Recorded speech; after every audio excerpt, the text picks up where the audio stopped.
네, 1월 1일 새해 첫날 보내드리는 시사잡기 1부에서는 올해 경제 전망 해봤는데요. 2부에서는 2019년 주목해야 할 IT 분야의 이슈를 짚어보려고 합니다. 요즘 이 IT 분야의 발전 속도가 워낙 빨라서 뭐 잠깐만 좀 소홀히 하면은 도대체 따라잡을 수가 없어요. 그래서 오늘 이 신년 특집 2019년에 주목해야 할 IT 이슈, 전문가 두 분을 초대했습니다. 먼저 데이터블의 이종대 대표 어서 오십시오. 네, 안녕하십니까. 네, 세컨드 브레인 연구소의 이인복 대표 어서 오십시오. 네, 안녕하세요. 이 회사 이름부터가 참 데이터블은 빅데이터 하는 쪽입니까? 데이터 분석으로 모든 걸 가능하게 한다, 뭐 이런 뜻입니다. 아, 데이터 분석으로 모든 걸 가능하게 한다. 데이터 에이블의 약자입니다. 그러니까 역시 빅데이터를 주된 대상으로 하는 업체가 되겠죠? 네, 뭐 데이터를 많이 활용하긴 하는데 요새는 이런 인스타그램 중심으로 한 인플루언서, 일반인인데 굉장히 유명한 그런 분들이 많이 계시거든요. 맞아요. 그 인플루언서들을 브랜드와 연결해드리는 일을 하고 있습니다. 인스타그램에서 막강한 팔로워를 가지고 있는. 네, 맞습니다. 네. 저는 인스타그램을 하지도 않으니까 잘 모르겠네요. 한번 해보십시오. 네. 세컨드 브레인 연구소는 인공지능 쪽입니까? 그렇진 않고요. 제가 이게 찍은 게 다 틀리네요. 그 세컨드 브레인이란 말 자체가 저희 두 번째 뇌를 의미를 해서 그 요즘에 스마트해진 환경이 어떻게 좀 변하고 있는지, 그래서 첫 번째 뇌를 조금 더 쉬게 만들고 조금 더 집중을 하자. 그래서 요즘 환경을 분석하고 트렌드를 이야기하는 역할을 좀 하고 있습니다. 말을 들어도 잘 이해가 안 되는데 두 번째 뇌가 인공지능 아니에요? 그렇게 보셔도 되는데 그 연결된 뇌라고 생각하시는 게 맞을 것 같고요. 뇌. 저희가 요즘 검색하면서 모든 정보를 이제 저만의 뇌가 아니라 여러 뇌를 검색도 할 수 있고 활용도 할 수 있지 않습니까? 맞아요. 네, 그쪽을 타겟으로 해서 세컨드 브레인이라고 이름하고 있습니다. 알겠습니다. 정확히는 모르겠지만 두 분 새해 복 많이 받으시고요. 네, 새해 복 많이 받으십시오. 저희가 방송 시작하기 전에 두 분한테 2019년 주목해야 할 IT 관련 이슈를 미리 좀 여쭤봤는데 네네. 이종대 대표는 5가지, 이인복 대표는 이제 4가지를 꼽아주셨어요. 그런데 두 분이 공히 지적한 게 5G입니다. 5G 시대가 이미 열렸죠, 우리는. 그죠? 그렇죠. 열렸죠. 근데 5G가 뭐예요? 5G가 쉽게 이야기하면 이제 5번째 이동 통신을 이야기를 합니다. 지금까지 저희가 4G, 이제 LTE 세상을 살고 있는데 4G가 LTE예요. 네, 4G LTE가 롱텀 에볼루션이죠. 롱텀 에볼루션. 우리가 옛날에 스마트폰 이전에 쓰던 휴대전화가 2G였었죠. 맞습니다. 네, 2G라고 보시면 됩니다. 네. 그거는 이제 전화만 할 수 있고 문자 정도만 할 수 있었던 인터넷 검색 같은 거 안 되고. 그렇죠. 3G부터는 그게 가능해지는 거죠. 네. 근데 그보다 더 빠른 게 4G였다. 네네. 5G는? 그러니까 4G하고의 차이점, 4G는 영상까지 다룰 수 있다. 그렇게 보시는 게 맞고요. 맞아요. 영상 우리가 보잖아요. 스마트폰으로. 5G가 사실상 4G하고 아주 큰 차이점이라고 말할 수 있는 게 많이 없는데 한 3가지 정도로 보고 있는 게 첫 번째는 이제 초고속. 네. 속도 자체가 이론상으로는 4G보다 한 20배 정도 빠르다라고 이야기를 합니다. 네. 그래서 보통 영화 다운받는 속도로 많이 비교를 하는데요. 이제 2기가 정도 영화를 다운받는데 현재가 한 16초 정도 걸린다고 하면은 5G에서는 0.8초. 0.8초? 그러니까 약 1초 정도면 순간적으로 다운을 받을 수 있다. 2시간짜리 영화를 1초 만에 다운받는다? 2기가짜리 영화니까 그렇죠. 한 2시간짜리 영화를 그 정도면 다운받을 수 있게 속도가 굉장히 올라가게 됩니다. 네. 그게 한 가지 특징이고 사실 이거보다 두 번째가 더 큰 이슈인데 그 초지연을 로우 레이턴시라고 이야기를 하거든요. 근데 이게 뭐냐면 저희가 인터넷 접속하거나 그럴 때 이게 잘 안 들어가질 때 이거 렉 걸렸다. 이런 말들 많이 합니다. 여기서 이제 렉이라는 말이 레이턴시, 잘 접속이 안 되는 것들, 느리게 되는 것들. 근데 5G 시대가 되게 되면 멈춤도 없고 끊김도 없고 반응 속도가 굉장히 빨라지는 연관성이 있게 됩니다. 그리고 마지막으로 이제 대량 연결을 이야기했었던 게 이 한 회선에 예를 들자면요, 쉽게 얘기하면 1km당 연결을 이야기하는데 현재는 한 10만 개 정도의 디바이스가 연결될 수 있다라고 한다면 이제 5G 시대가 되면은 100만 개 정도까지 연결을 할 수 있게 바뀝니다. 이렇게 3가지를 5G의 특징으로 좀 꼽고 있어요. 그러니까 이 좁은 공간에서 너무 많은 사람들이 휴대전화로 뭘 막 하면은 잘 안 되는데 이제 그런 현상도 없어진다는 거고. 그렇죠. 그죠? 네. 그리고 뭐 아까 렉 걸린다 뭐 네네. 우리식 속칭 표현으로 버벅거리는 게 없어진다. 그렇죠. 버퍼링이 없어지는 그런 게 없어진다는 거고. 네. 다운받는 속도도 엄청 빨라진다. 네네. 근데 아직은 우리가 쓰고 있는 스마트폰의 5G를 우리가 못 쓰죠, 아직은. 못 씁니다. 언제부터 그거 쓸 수 있어요? 상용화되는 거는 이제 됐는데 이제 사실 이제 그런 기능이 도입이 된 스마트폰이 출시가 돼야 우리가 쓸 수가 있겠죠. 그렇군요. 네, 근데 곧 지금 출시가 되기 시작할 걸로 봅니다. 내년이면은 올해네요 벌써. 올해 안에 네. 올해 안에는 사용하실 수 있을 5G 것으로. 폰을 사야 되는 거군요. 맞습니다. 보통 한 3월 정도로 보고 있고요. 그건 되게 비싼가요? 그 안에 들어가는 칩에 따라 다르기는 한데 사실 이미 스마트폰의 가격이 많이 올라가 있기 때문에 현재와 크게 달라지지는 않을 겁니다. 4G 폰 정도 가격이면 네네. 살 수 있다. 네, 맞습니다. 또 비싸면 안 사니까요. 가격은 아마 적당히 맞춰질 걸로 보입니다. 이렇게 이제 5G가 상용화되고 뭐 많은 사람들이 5G를 휴대전화 스마트폰으로 활용하게 되면 그럼 그게 이제 뭘 달라지게 한다는 거예요? 왜 두 분 다 이걸 중요 트렌드로 지적하신 거예요? 네, 제가 조금 말씀드리면 이정대 대표. 다양한 기계들이 동시에 빠르게 연결이 되는 거잖아요. 그러다 보니까 이제 이런 사물 인터넷 많이 얘기하죠. 이렇게 사물 여러 기기들이 서로 연계가 돼서 정보를 송신하고 수신하고 그걸 통해서 이제 뭐 여러 가지 통제를 할 수 있고 인간에게 여러 편의를 주는 기술인데요. 그 기술뿐만 아니라 자율주행차 같은 기술에도 이 5G 기술이 들어갈 수가 있어요. 그러니까 이게 자율주행차는 쉽게 말씀드리면 여러 가지 센서가 동시에 이렇게 차를 이렇게 빠르게 이렇게 길가를 쫙 이동하면서 여러 센서들이 동시에 다양한 정보를 처리해야 되거든요. 옆에 뒤에 차가 어떻게 되는지 사람 그쵸. 걸어오는지 뭐 이런 거 신호등은 어떤지 이런 거 다 봐야 되죠. 네, 맞습니다. 그렇다 보니까 이 5G가 도입이 되면은 자율주행차라든지 이런 스마트 기기들 간의 연결 사물 인터넷 기술이 한 단계 더 업그레이드 되는데 굉장히 기여할 수 있다라고들 많이 기대를 하고 계세요. 그래서 아마 그 연초에 저희 작년 초에 그 평창 올림픽 할 때 그 하늘에 떠있던 드론들 기억하시죠? 드론들이 무슨 쇼를 펼쳤잖아요. 예, 그 드론 쇼가 사실 이 5G 기술을 써서 그런 거예요? 예, 뭐 1,500개나 그랬던 것 같아요. 그 정도 되는 드론들을 동시에 띄워서 서로 상호 간섭 없이 쫙 뜰 수 있게 만드는 굉장히 이제 테스트하기 좋았던 상황이었던 걸로 보이고요. 또 하나는 저는 그 드론들끼리 서로 인터넷에 연결해가지고 각자 자기들 사이의 거리를 계산하고 막 이렇게 된 거군요. 예, 맞습니다. 그렇군요. 그 드론을 띄운 것 자체가 5G 기술의 산물이고요.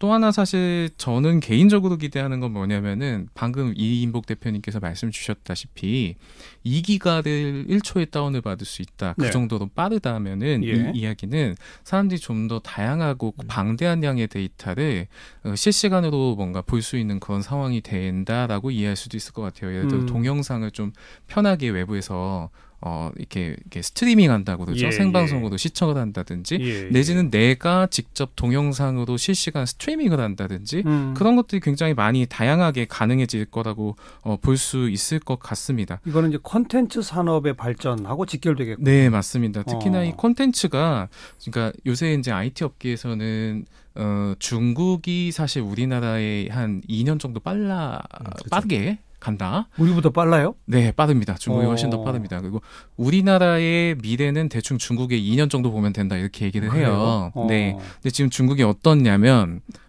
이 라이브 방송이 거의 대세입니다. 라이브 방송? 네, 일반인들이 라이브에서 막 그렇죠, 막 실시간으로 이렇게 방송하고 어디 방문해서 여기 어떻다 좋다 막 이렇게 하고 의견을 듣고 그걸 자기 스마트폰으로 직접 찍어가지고 계속 보내는 거로군요. 네, 맞습니다. 그리고 이걸 또 잘하는 분들이 소위 이제 왕홍이라고 하는 그 인플루언서 개인인데 일반인인데 굉장히 영향력 있고 또 팬들을 많이 거느리고 있는 힘 있는 사람은 이제 인플루언서, 중국에서는 왕홍이라고 하는데 이 사람들이 여기서 자기 콘텐츠를 이제 중국인들한테 주로 중국인들이겠죠. 송출을 하기도 하고 그 다음에 이걸 통해서 또 물건도 팔아요. 물건을 팔아요. 예, 그래서 라이브 커머스라고 하는데요.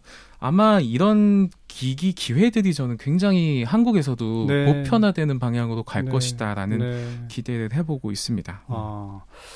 그러니까 지금 제가 들은 걸 정리해 보면 먼저 이른바 사물 인터넷에 초연결되는 네네. 그래서 뭐 휴대전화와 냉장고와 자동차와 뭐 집 전등과 보일러와 네. 이게 모든 게 연결되는 것들이 훨씬 쉬워진다. 맞습니다. 5G가 되면 그다음에 동영상 쉽게 다운받으니까 콘텐츠 산업도 커질 것이다.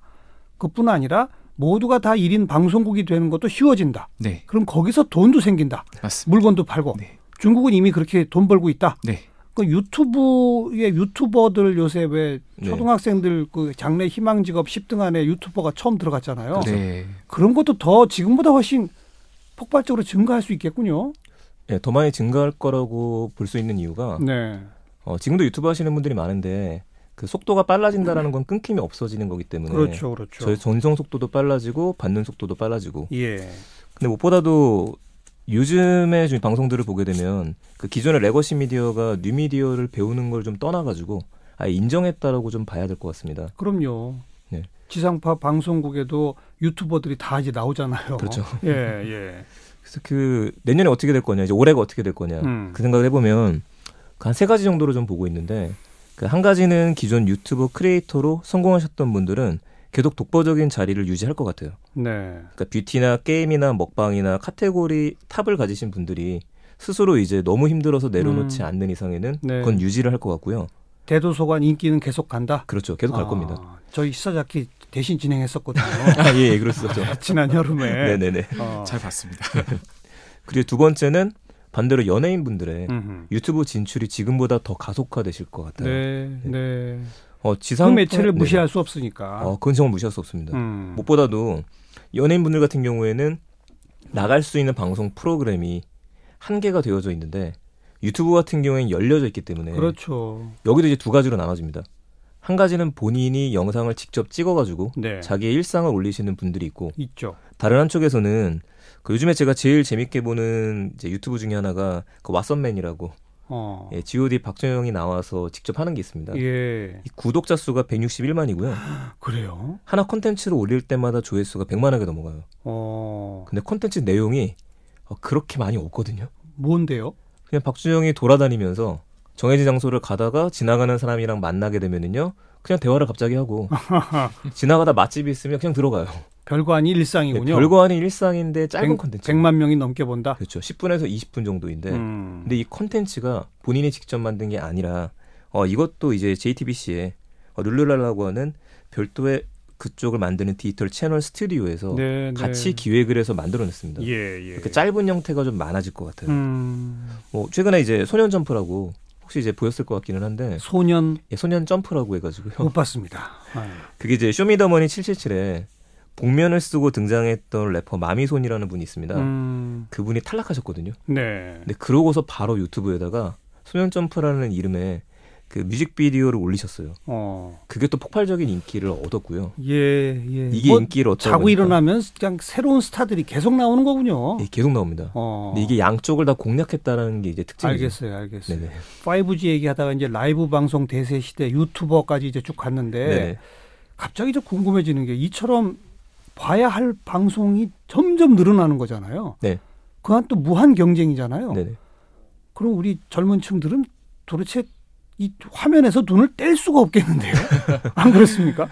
조사 결과에 따르면 지금 20대가 680만 명이라고 하거든요. 통계청 결과에. 유튜브에 매월 한 번 들어가는 활성 사용자 MAU라고 하거든요. 670만이래요. 전부 다네요. 다 본다는 얘기죠. 네, 다 본다는 얘기고. 네. 저는 사실 유튜브가 대세를 가져가고 사실 TV를 많이 대체할 거라고 봐요.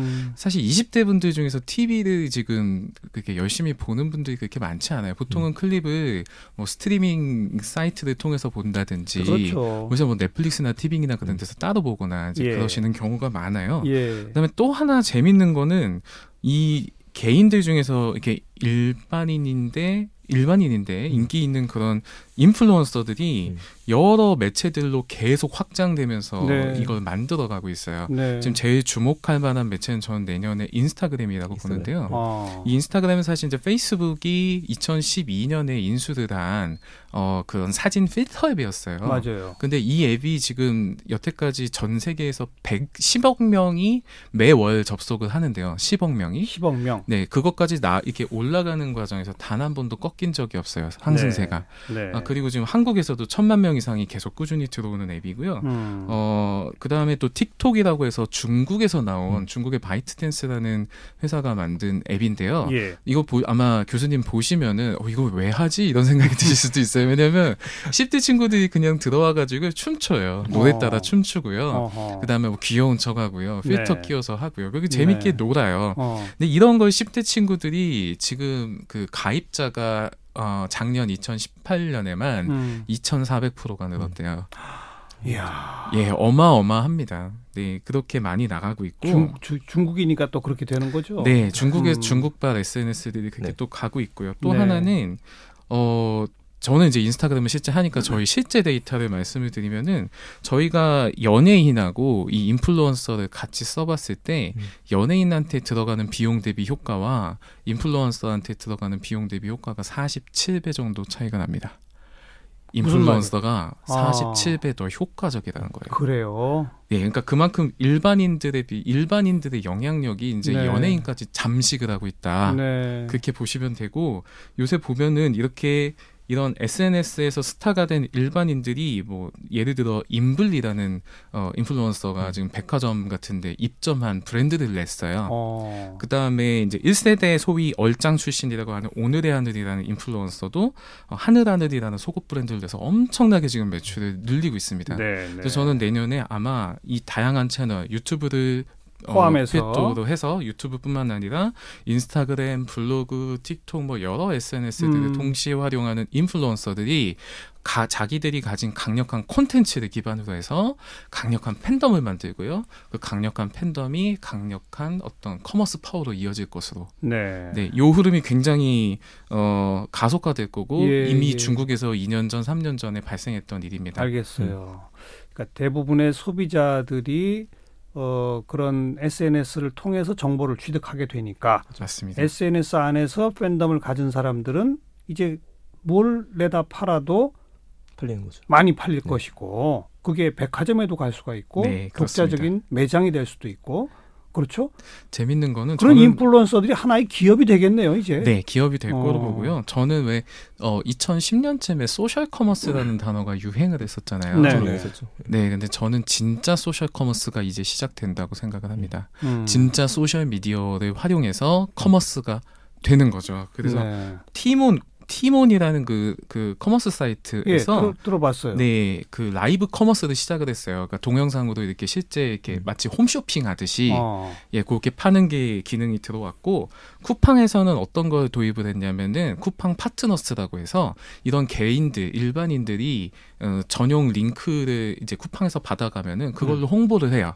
제품을 이렇게 홍보를 해요. 거기서 나온 거를 이제 수익을 배분받는 거예요. 쿠팡 측에 의하면 월 평균 수익이 지금 100만 원 정도를 거둘 수 있는 정도까지 왔대요. 이게 지금 시작되는 시점이고. 쿠팡에서 물건 파는 홍보하는 사람들이. 네, 맞습니다. 그리고 인플루언서들 중에서 소위 이제 공구, 마켓 요새 한참 이슈가 되는 비밀의 공구 이런 거 그런 이제 공구를 통해서 한 달에 5억 이상씩 매출 내는 사람들이 굉장히 많습니다.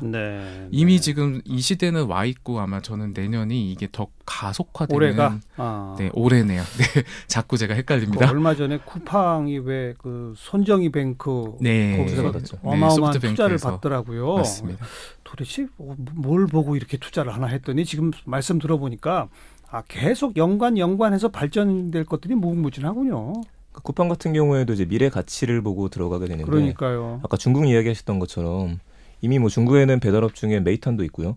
유명한 배달업체들이 물건만 배달하는 게 아니라 소셜 커머스에서 시작해서 웬만한 사업들은 다 하고 있습니다. 네, 그렇게 연관되는 쪽으로 가게 될 거라고 좀 보고요. 아까 말씀하셨던 소셜 쪽이 진짜 소셜 커머스가 내년에 될 거라고 보는 건 사실 지금까지 소셜 커머스가 많이 바뀌었죠. 예전에는 사람들이 모여서 뭉치니까 가격이 싸지는 거였었는데 지금은 그냥 싸게 팝니다.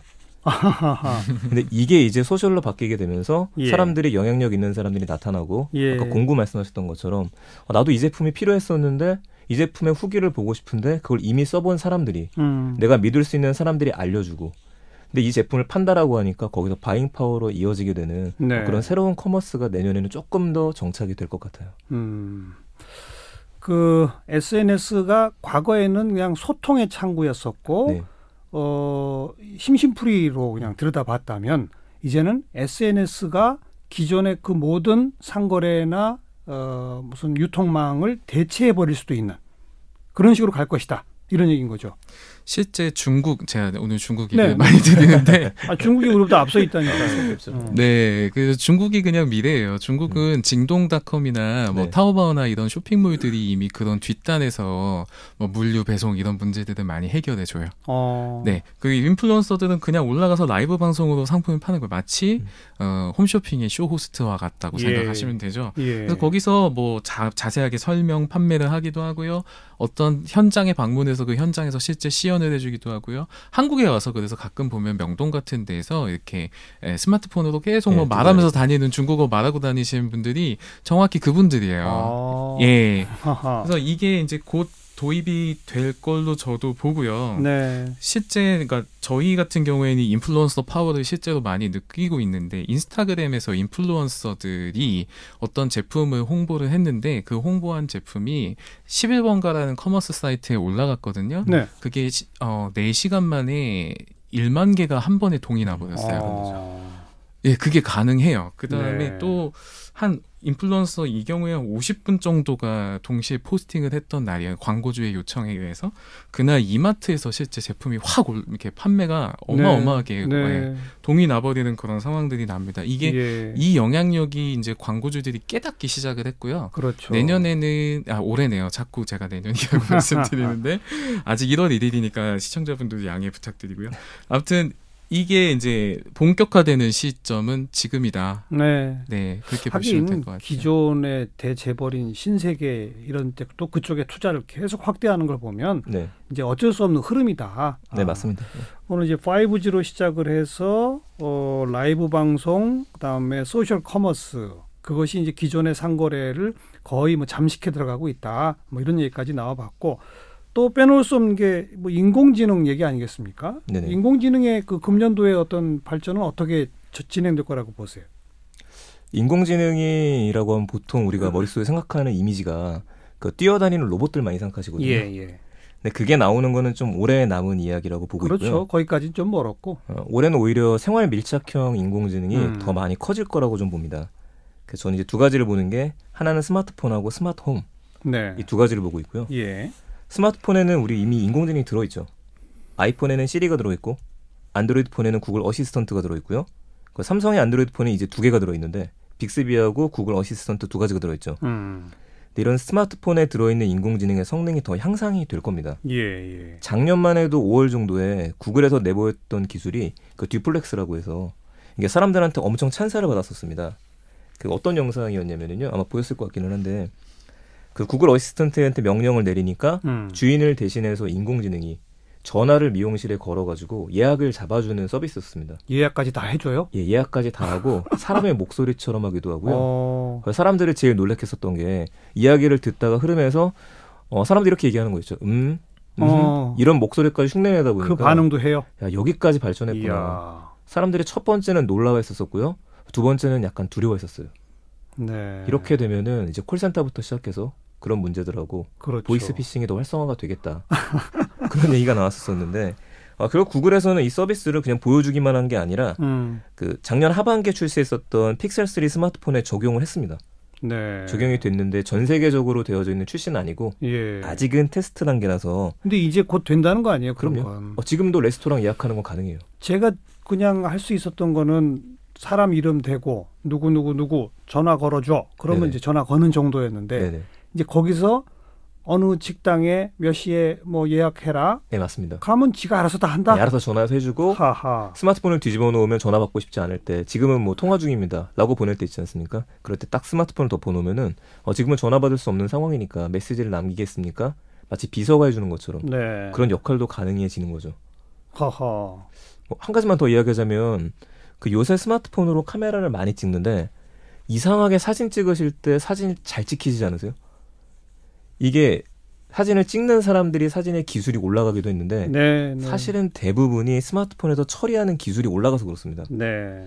그럼 요즘에 스마트폰을 보게 되면 보통 렌즈가 4개에 달린 것들로 나오기 시작하고요. 렌즈가 5개까지 나옵니다. 그럼 소위 인물 사진이라 그래갖고 이제 아웃포커싱이라 그러죠.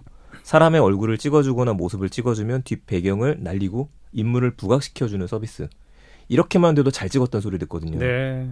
그럼 지금까지는 렌즈가 많아야만 이게 가능하지라고 얘기했었었는데 이제 작년 하반기에 나왔었던 아이폰 XR 얘를 보게 되면은 렌즈가 하나밖에 안 들어가 있어요.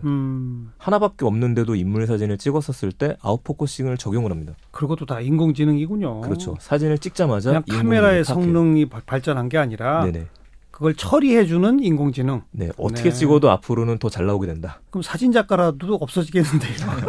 네, 그 뒤에서도 한 번 더 이야기할 거리긴 한데 감성적인 차이는 있죠. 물론 그렇죠. 네, 인공지능이 억지로 날려주는 배경하고 그건 좀 차이는 있을 것 같습니다. 아까 이인복 대표가 스마트폰 그다음 스마트홈 그랬는데 네네. 스마트홈 분야는 어떻게 되는 거예요?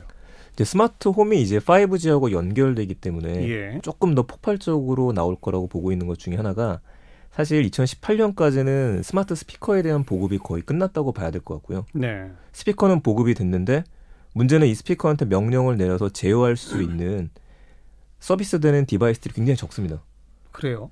그나마 이제 불 꺼주는 기능 정도? 근데 어. 불을 꺼주려면은 끌 불이 있어야 되는데 예. 그럼 스마트한 전등이 필요해지고요. 그렇죠. 이왕이면 내가 스피커로다가 에어컨을 제어하고 싶은데 그러면은 연동이 될 수 있는 에어컨이 필요해지게 됩니다. 그렇죠.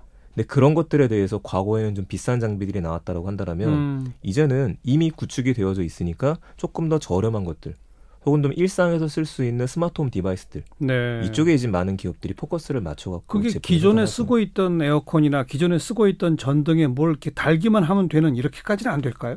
아예 교체해야 되나요? 원래 이제 교체를 하게 되면은 또 거기서 새로운 산업이 등장하는 게 이제 교체라는 게 제일 간단하죠. 100% 그렇죠. 완벽하게 소통이 되니까. 근데 이거를 좀 대응하기 위해서 리모컨으로 이제 보통 적외선을 쏘지 않습니까? 네. 그런 것들의 역할을 해줘서 대신 제어할 수 있는 디바이스들도 계속 생산이 되고 있습니다. 그래야죠. 네네. 네. 그러면 이제 지금 인공지능 스피커가 지금까지 기능은 저도 한번 써봤는데 뭐 요즘 그 유행하는 그 보헤미안 랩소디 프레드 머큐리 노래 좀 틀어줘. 그러면 또 알아서 지가 찾아서 틀어주더라고요. 근데 이제 그게 아니라 그 스피커를 통해서 집안에 있는 모든 전자제품들을 제어하는 데까지 갈 것이다. 네, 맞습니다. 아. 스피커는 이제 큰 돈 안 들이고. 큰 돈이 안 들어가는 게 이제 핵심이죠. 그래야죠. 네, 교체 비용이 들어가게 되면 안 쓰게 되기 때문에. 안 쓰죠. 스피커를 싸게 배포했었던 이유도 거기 있거든요. 네. 일단 한번 써보게 되면은 그 다음에 다른 제품들을 판매를 할 수 있기 때문에 그래서 많은 기업들이 스피커를 거의 뭐 초저가에 해당할 정도로 거의 뿌려놓은 상태라고 봐야 될 것 같습니다. 예. 그 인공지능 발전에 대해서 이종도 대표는 추가할 게 있나요? 저도 사실 이제 그 중요한 걸로 AI 스피커를 말씀드렸었어요. 네. 근데 이게 왜 중요하냐면은 가장 쉬워서 그래요. 그렇죠? 예. 네, 가장 쉽습니다.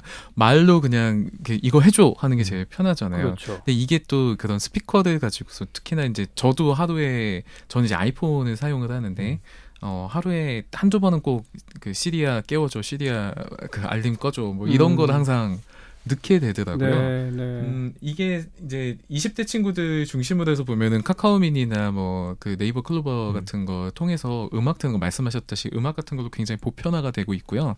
이게 무서운 거는요. 이 영상, 그러니까 이 음성을 통해서 커뮤니케이션 하는 것들이 예를 들어 자율주행차라든지 뭐 그런 스마트홈 말씀하신 스마트홈이라든지 이런 기술에 그대로 적용이 될 수가 있어요. 왜냐면 뭐 예를 들어 뭐 운전 중에 뭐 이거 해줘라는 거라든지 차 집에서 하는 거라든지 그래서 이게 점점 고도화되는 포인트로 갈 거로 보이고요. 또 하나는 이제 이미지 처리 기술이 굉장히 고도화돼서 이제는 사람 얼굴을 얼마 전에 최근에 이제 그 시연하는 영상에 나와서 많은 분들이 굉장히 놀라셨던 걸로 기억을 하는데 사람 얼굴을 정말 매끄럽게 재현을 해줘요. 인공지능이.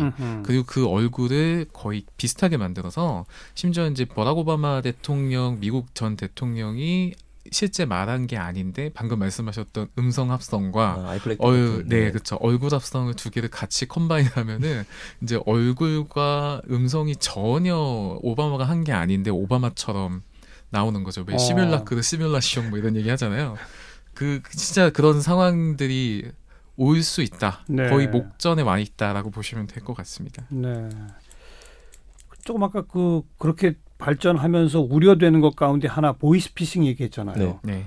이제는 영상까지 함께 결합된다니까 더 걱정되는데요. 네, 맞습니다. 보이스피싱을 넘어선 신종 사기 막 이런 게 막 나올 것 같은데요. 네, 그들은 언제나 답을 찾아왔으니까요.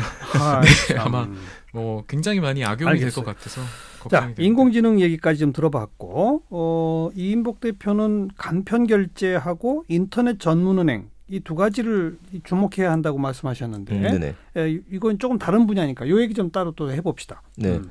우선 간편 결제라는 부분은 좀 두 가지로 구분해서 보시면 좋긴 합니다. 하나는 간편 송금하고요. 다른 하나 간편 결제인데 이제 간편 송금이라고 하는 건 내 통장에서 다른 사람의 통장으로 현금이 송금되는 직불 방식. 네. 간편 결제는 이제 카드로 결제를 했었을 때 작동하게 되는 후불제를 생각하시면 좀 됩니다. 예. 이제 간편 송금 분야에서 지금까지 절대 강자가 이제 토스라는 서비스하고 카카오페이라는 서비스 두 가지가 있었습니다. 카카오페이가 좀 많이 알려져 있죠. 그렇죠. 아무래도 스마트폰 안에 카카오톡이 다 깔려 있다 보니까 그러니까요. 그것 때문에 압도적인데 네. 그 작년 2월달에 이 카카오페이에서 실물 카드를 한 장 내놨습니다. 누구나 신청하면 발급받을 수 있었고요. 근데 얘를 뒤집게 되면 거기에 QR코드가 들어있어요. 네, 네. 그때를 기점으로 해서 이제 QR코드 가맹점들을 모으기 시작했었고요. 가맹점 숫자가 18만을 넘었습니다. 네. 그리고 이제 12월 20일에 제로페이가 시행이 됐죠. 서울시에서 하는 제로페이. 예, 맞습니다. 근데 그거 별로 가입하시는 분들이 얼마 없다고 비판을 많이 받던데요. 근데 이제 초기라서 아마 그럴 거고요. 이런 현상들이 벌어지는 거는 아직까지 카카오페이도 잘 모르시는 분들도 많으세요. 네. 근데 저희가 상점이나 매장에 가보게 되면 언제부턴가 이제 입갑판이라고 하죠. 카카오페이 됩니다라고 QR코드가 붙어져 있습니다. 근데 그거를 쓰게 되려면 굉장히 편하게 접속을 해야 되는데 카카오페이 QR코드 찍으려면 내가 어떻게 해야 되지? 제로페이 어떻게 해야 되지? 여기서부터 당황하시거든요. 네. 근데 카카오톡 쓰시는 분들은 바뀐 것 중에 하나가 카카오톡을 켜놓은 상태에서 흔들면 쉐이킹 기능이라 그래서 그러니까 바로 촬영 모드로 바뀝니다. 그럼 그 상태에서 카카오페이를 찍게 되면은 이제 송금을 바로 보낼 수 있는 거죠. 예. 아마 이제 제로페이도 그 정도까지는 돼야지만 사람들이 이걸 쓰니까 편하다. 맞아요. 그 정도까지가 될 것 같은데 약간의 시간이 걸릴 것 같아요. 그렇게 되면 이제 지갑 아예 안 갖고 다니시는 분들이 훨씬 더 늘어나겠네요. 예. 스마트폰 하나만 딱 들고 다니시면 되는 거잖아요. 그렇죠. 지금보다 더 활성화는 될 겁니다. 네. 대신에 이제 배터리가 없으면 문제가 되기 때문에. 그리고 사실 신용카드나 체크카드 같은 게 지금 이제 대세잖아요. 현재까지는 편하긴 하지만 분실했을 때 갑자기 막 머리가 아찔해지잖아요. 근데 휴대폰 같은 경우는 분실해도 그렇게까지 내 금융에까지 큰 영향을 바로 미치지는 않을 거 아니겠습니까? 그런 의미에서 안전성까지 포함한다면 간편결제 이런 것들은 좀 더 발전할 것이다. 그런 얘기죠. 인터넷 전문은행은 또 왜 주목해야 합니까? 인터넷 전문은행은 사실 저도 몇 년 동안 돌아다니면서 여쭤보게 되면은 스마트폰에서 어떤 거 많이 하세요라고 여쭤봤을 때 쇼핑에 대한 것들하고 금융 거래에 대한 것들이 많이 올라왔습니다. 예. 그러니까 예전에는 스마트폰 보안 문제 때문에 이런 거 안 써야겠어라고 하셨던 분들이 이제 스마트폰은 모든 게 다 되네라고 생각을 하기 시작했고요. 네. 여기다 이제 불을 지른 게 인터넷 뱅킹인 카카오뱅크하고 K뱅크. 그렇죠. 두 개가 나오면서 생활이 편리해졌고 기존의 은행들도 굉장히 좀 말랑말랑해졌어요. 원래 금융은 보안이기 때문에 좀 딱딱했었거든요. 근데 여기에 이제 정부 차원에서 이야기했었던 게 제3의 인터넷 은행을 만들겠다. 그렇죠. 그런 선언을 하고 나섰고요. 예. 그래서 1월 달에 이제 설명회가 있습니다. 그럼 보통 두 곳에서 한 이번엔 3곳 정도를 선정을 한다라고 이야기를 하는데 그럼 어떤 기업들이 참여를 하게 될까? 한번 생각해 보게 되면 지금 있는 K뱅크하고 카카오뱅크 이 두 곳의 라이벌 회사들을 생각해보면 좀 답이 나옵니다. 그러면은 카카오 쪽에서 했기 때문에 분명히 네이버가 참여를 하지 않을까라는 생각도 할 수 있게 되고요. KT가 K뱅크를 했기 때문에 SKT하고 LGT도 움직일 거고 네. 여기 인터파크가 같이 또 관여를 하게 될 겁니다. 여기 더해서 하나 더 이야기하면 지금 일본에서는 라인이 라인페이부터 시작해서 라인 재테크, 라인 금융 그쪽 분야를 활성화시키고 있는 상태이고요. 네이버가 만든 라인이 그렇죠. 그 라인 쪽에서는 일본하고 대만 쪽이라든지 인터넷 전문은행을 또 그쪽에 또 만듭니다. 네. 그래서 네이버 같은 경우는 굉장히 소리 소문 없이 금융 쪽을 준비하고 있다고 봐야 돼요. 준비가 아니라 이미 다 하고 있네요. 연결만 지금 외국에서는. 네, 맞습니다. 소비자들은 인터넷 전문은행 쓰면 어떤 편의가 있어요? 사실 이미 인터넷 전문은행이 없더라도 시중은행들이 그 정도의 편의를 제공할 정도로 많이 이제 업그레이드가 됐어요. 스마트폰에 앱을 다 만들어서 해놨잖아요. 근데 사실 인터넷 전문은행이 실제 이제 편리성을 주는 포인트 중에 하나는 우리나라 개인정보보호법의 한계 때문이기도 합니다. 왜냐하면 우리나라 개인정보보호법상으로 보면은 법인과 법인 간의 정보 이동을 위해서는 매 건마다 어떤 정보가 어떤 법인의 어떤 용도로 전달이 돼야 된다는 부분을 다 동의를 받아야 돼요. 네, 그러다 보니까 예를 들어 카카오페이를 했다 그러면 카카오는 여기에 다양한 서비스들이 같이 뭐 커머스도 붙어 있고 뭐 카카오 페이지도 붙어 있고 뭐도 붙어 있고 하면 거기 결제 정보가 전달이 돼야 되잖아요. 맞아요. 근데 그 전달되는 과정을 매번 동의를 받아야 되는 문제가 있습니다. 그래서 기존 시중은행들이 사실 접근하기 어려웠던 부분이 이제 어떻게 보면 개인정보보호법 때문인데요. 이제 이런 인터넷 전문은행은 필연적 이 인터넷 전문은행에 산업자본이 같이 들어가게 돼 있어요. 그렇죠. 네, 뭐 네이버라든지 뭐 그런 산업자본들이 들어가면서 아마 약관의 동의를 그 부분을 받고 시작을 할 겁니다. 그러면 뭐 컨텐츠라든지 커머스라든지 이런 쪽 연결할 수 있는 여지들이 좀 더 많아지겠죠. 역으로 사실 법의 어떤 테두리가 보호해주고도 있었지만 한편으로 법 때문에 누리지 못했던 권리들이 이 인터넷 전문은행을 활용하면 좀 더 많이 열릴 수 있는 포인트가 생길 수 있다는 게 하나가 있고요. 또 하나는 이렇게 지금 말씀 주셨던 간편 결제, 간편 송금 서비스가 좀 더 이렇게 범용으로 많이 퍼져 나갈 것이다. 이런 면에서 네이버의 진출을 말씀하셨는데 저는 거의 뭐 아마 기정사실로 봅니다. 네이버가 왜냐하면 네이버는 온라인의 강자거든요. 온라인의 포털로서 강자로서 가지고 있었는데 요새 어떤 이슈가 있냐면 네이버에서 사람들이 검색을 잘 안 해요. 그래요? 인스타그램에서 맛집 검색하거나 유튜브에서 사용법 검색을 하기 시작을 했어요.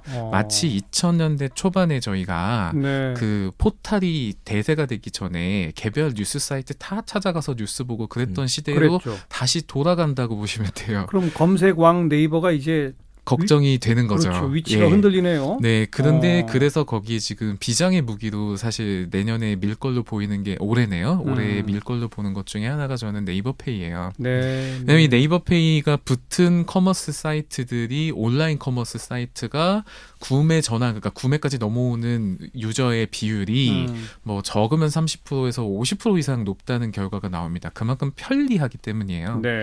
네, 그래서 아마 네이버의 이 커머스 온라인 커머스에서의 네이버페이라는 강력한 무기가 인터넷 은행하고 만나게 된다. 그러면 엄청난 시너지가 만들어지겠죠. 또 하나는 이제 또 모바일의 강자는 카카오거든요. 카카오는 지금 말씀하셨던 QR페이를 통해 가지고 QR 코드를 활용한 어떤 그런 거를 이제 굉장히 이제 또 범용으로 확장을 하려고 하고 있어요. 아마 저는 올해의 굉장히 관전 포인트 중에 하나는 정부가 이런 제로페이나 이런 간편 결제 시럽 이런 것들에 대해서 세제 혜택을 어떻게 설계하느냐가 굉장히 중요할 걸로 봅니다. 왜냐하면 우리나라가 지금 전 세계를 놓고 봤을 때 카드를 제일 많이 쓰는 나라거든요. 그렇죠. 제일 활발한데 그게 사실 김대중 정부 때 카드 소득공제, 세액공제 혜택 때문이었잖아요. 그렇죠. 이게 과연 이런 결제들에 어떻게 영향을 줄 것이냐. 그리고 이런 간편 결제 제로페이 같은 것들이 지금 소상공인 이슈가 많이 나오고 있으니까 소상공인들에게 어떤 혜택을 줄 수 있느냐, 이 설계를 정부가 어떻게 하느냐에 아마 굉장히 재밌는 시장 기회들이, 그리고 소상공인들의 새로운 어떤 경제적 이익이 창출될 수 있는 기회들이 만들어질 거라고 봅니다. 거기 사실 포인트를 하나는 좀 더 얹어서 보셔야 되는 게 이제는 QR페이라고 할 정도가 됐습니다. 근데 그중에 지금 저희가 송금만 이야기를 하거든요. 근데 카드사들이 가만히 있지는 않죠. 지금 거의 뭐 카드사들 때문에 수수료 이슈가 있다, 문제가 있다라고 나오고 벤사도 같이 문제가 되다 보니까 카드사에서도 그럼 우리도 QR코드를 만들어야겠다. 만들 수 있거든요, 누구나. 그래서 먼저 시작했던 게 BC카드입니다.